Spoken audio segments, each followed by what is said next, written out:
Morning po. Sin of Angels.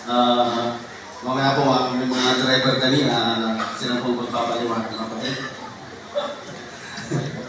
Sin of Angels. Sabi niya sa Psalm chapter 91 verse 11, "For he shall give his angels charge over thee to keep thee in all thy ways."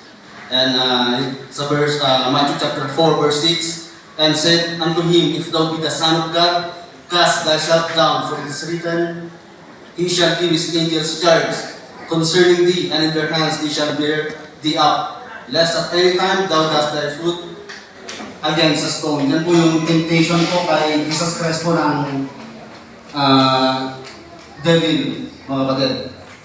Sabi sa word, "We have known that even in the pre-incarnation of Jesus Christ and His birth and His earthly ministry, angels are actively involved."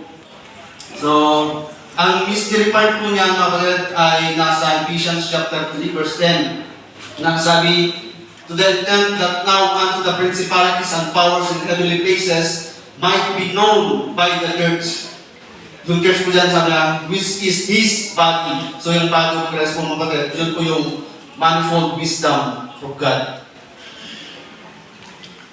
Then, sabi niya, "It is then our duty, the church saints believers, to display the riches of God's grace, because we are spectacle, or the heavenly angels are learning with us." So, nakikita tayo, yung mga members ng body of Christ ay tinitignan po ng angels mula sa taas, at kung paano po tayo kumilos bilang anak ng Diyos, to member ng body of Christ. So, number 4, preach unto the Gentiles. Sabi sa Romans chapter 15 verse 8, "Affirms now I say that Jesus Christ was a minister of the circumcision." So, tutukuhin po dyan ay Israel for the truth of God, to confirm the promises made unto the fathers. So, sa Romans chapter 16 verse 25 and 26, then when you contrast to Romans chapter 1 to 4, sabi niya, "Separated unto the gospel of God."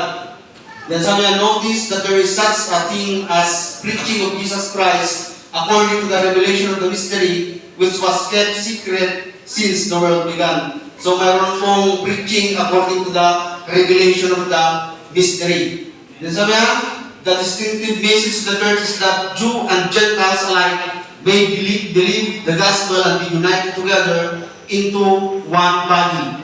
So, yan pa rin nasa 1 Corinthians chapter 12, verse 13, yung baptism po ng by the Holy Spirit. For the purpose of manifesting and bearing witness to Christ, who is the head of this unique and living organism. So maraming salamat. Royce,